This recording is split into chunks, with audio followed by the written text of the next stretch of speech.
Welcome again to Fruitful Investment Strategies. My name is Kalambai, and this is another video that we're going to talk about democracy in Africa.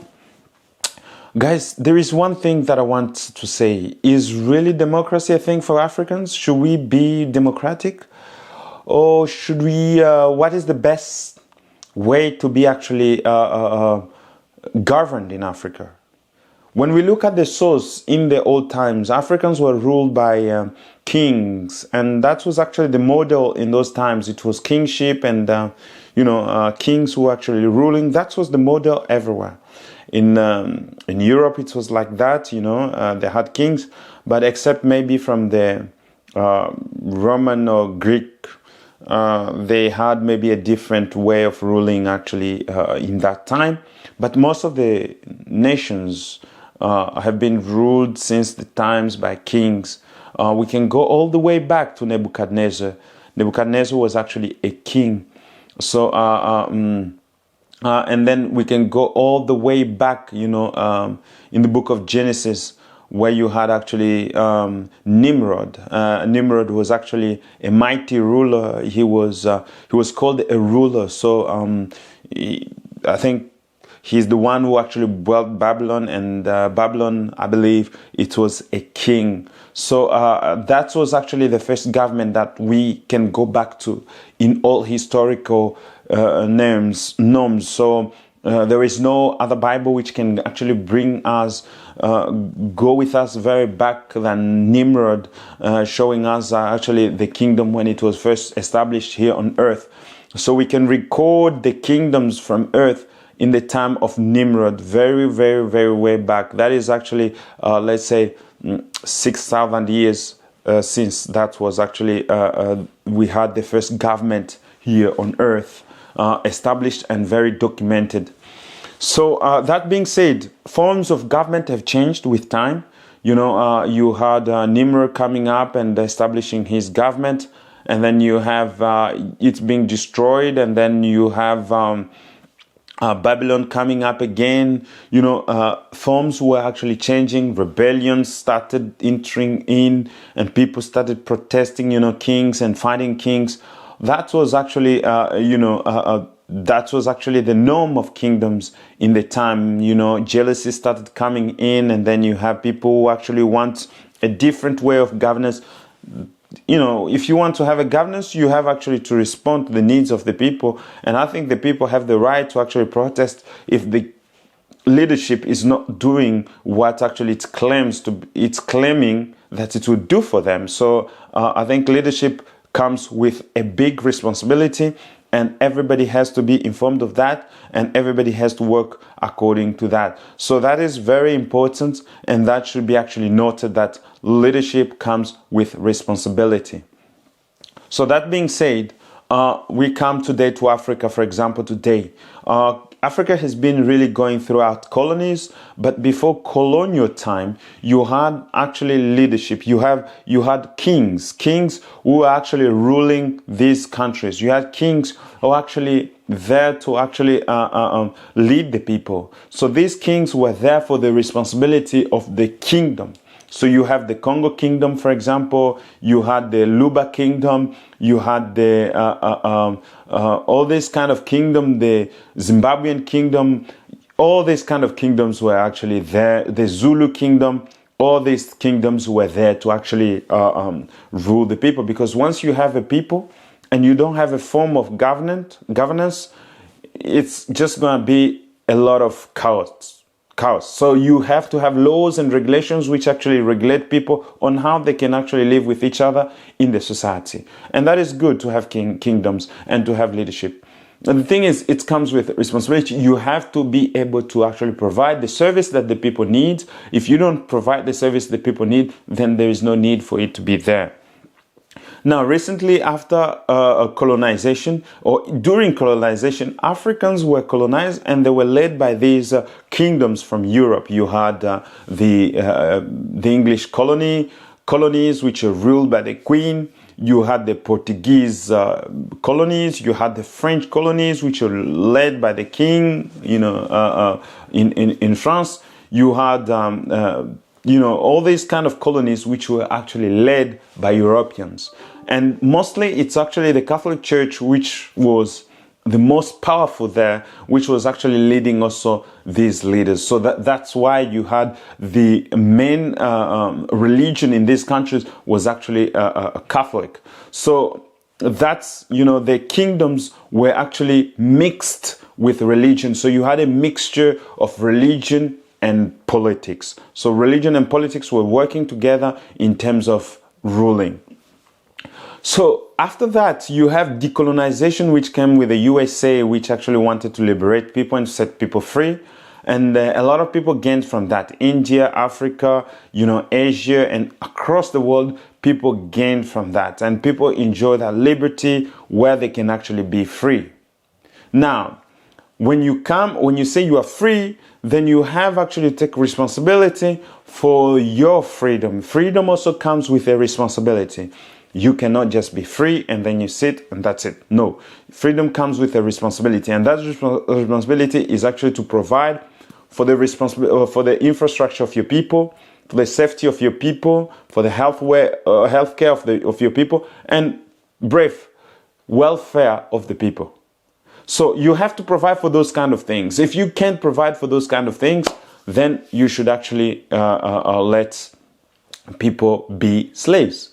Because most of the people now, most of the Africans now, those who are not conscious, they will tell you that we were better during the colonial time. They want to go actually during the colonial time because why? They were able to eat. So you see, some of the people are reasoning on the level of food, of being able to eat. Because most of the people cannot have actually the minimum, because the minimum is food, healthcare, education, and security. So that is the minimum. So once a person cannot have these things, they would really rather be a slave than to be free and not able to provide these kind of services. So it's very important that actually these services are there. So you see many Africans, they say, hey, white people, we love white people. I would like even to work in white people's house and to be just a slave there and sleep. Because why? They lack the minimum. They lack the minimum, and that's really, if you lack the minimum and you do not actually put your thoughts or your imaginations to create, then you become actually a slave. And then in their mind, they're enslaved, thinking that a white man is actually better than everybody. But you have white men who are actually suffering. You have white men who do not have food. You have white men who do not actually have anything. And I really doubt that actually the dream of being a slave to a black man, which we'll not go into. But the thing is, black people would dream to become slaves of a white man so that they can actually be able to eat, they can be able to be secured, they can be able to be taken care of in terms of healthcare, they can be able of having these kind of services available for them. Why? Henceforth, you have a lot of immigrants coming from Africa and going up where? In Europe, in America, and Africans will even go to Afghanistan if it takes for him to be just outside and to be where the white skin is. Why? Because it's desperate. A person who has become a desperate, you are really desperate. And then you have today, because of that situation, the leadership, which is actually very bad in Africa, our leadership is very poor, and that causes actually a weak mind in the people. They have no education, they have no healthcare, they have no security. That really scatter them outside of their countries and to flee somewhere, including me. Yeah, by the way. So they come in Europe, they go to America, the United States to search for a better life. And now, when when we are there, we get the education. But the thing is, it's very hard to change a society which has been going that way for nearly 80 years. 80 years, the Africans have been living a life of, negligence and, not being thought of.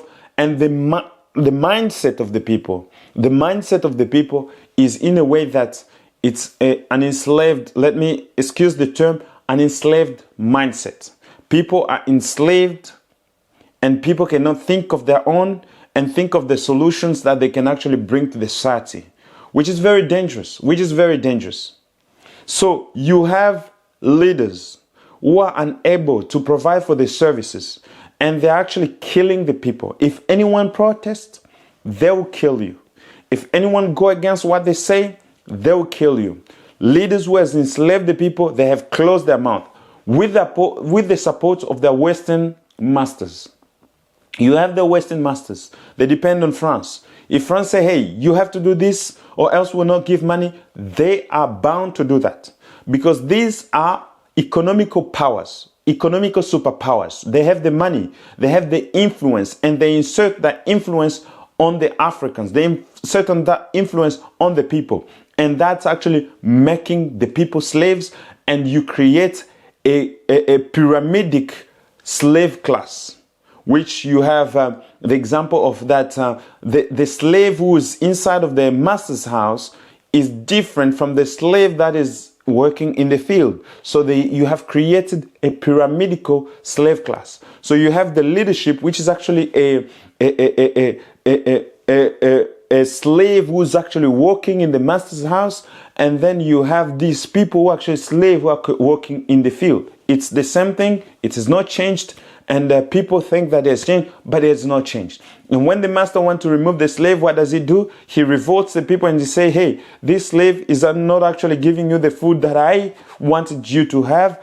And he revolt the people, and they revolt in their turn. In their turn, the people revolt against the slave master, who's actually the president.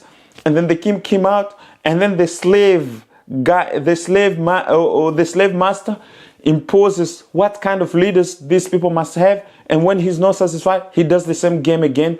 It is just over and over and over again. Now, what do we do actually to change this kind of system? What we need to do is actually to grow our economies. If you do not have the economy that actually is very independent, an economy that can work, an economy that can actually feed your people, an economy that can provide for your people, then you are a slave. Slave is not, you don't have to be whipped. You can be whipped economically. You can be whipped mentally. But the other thing, you need to actually educate your people. Your people must be educated on what must be done, on where they must stand. And, in that way, you create a leadership class. You create a leadership class which will take over when you are not there. But the thing is, many of our Africans leaders, there is no leadership class. It's them and the people. There is no leadership class. So once they're gone, it's chaotic in the country. And that's why you see these elections never go well, because there is no leadership class. There is no one to take over. And the economy is always depending on their masters. They're always, and they will always be dependent on their masters. So that's why you see these things. And, you have to create a class, a leadership class, a class that can take over. Not a class that will think like the slave master, but a class that will think differently. Why? Why have we not been able to create a leadership class? Because our education is actually the education that our masters left us. Can you imagine in Congo, you have the same type of books, the same type of knowledge, which Belgium left us since 1960, when we got our independence. And today we are still asking who discovered the Lake Tanganyika. As if Lake Tanganyika never existed, or l'embouchure du Congo, or where Congo, or the fall of the Congo River, who discovered it, as if people were not there. So you see how our education is backtracked. So when you have a backtracked education, you do not put, the people are not able to think for themselves. The people are not able to imagine great things, and that creates a slavery class. So I think we need actually to revolutionize, that's the word, Africa in terms of mindset, because the mindset of the people is really not working as it should be.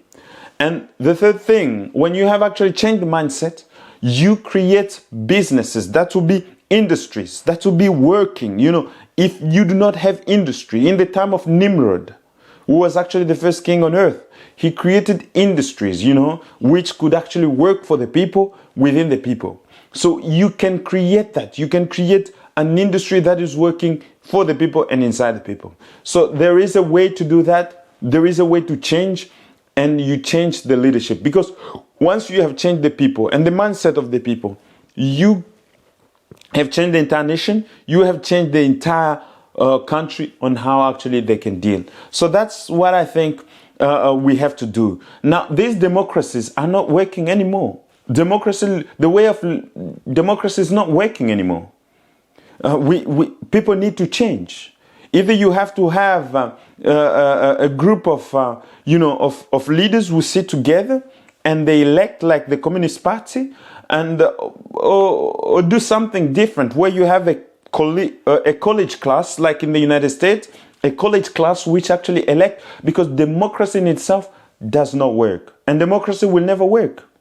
Democracy will never work for Africans. Africans, they need really somebody strong. They need somebody who can actually help them to stand. They need somebody who can, and there is nobody who can provide that. There is only when people comes together, bring ideas together, bring their thought together, then there is actually magic. And that's what I think. People should come together and create a leadership based on the common intelligence and based on the common interests of all the people, and that would actually help the people, progress.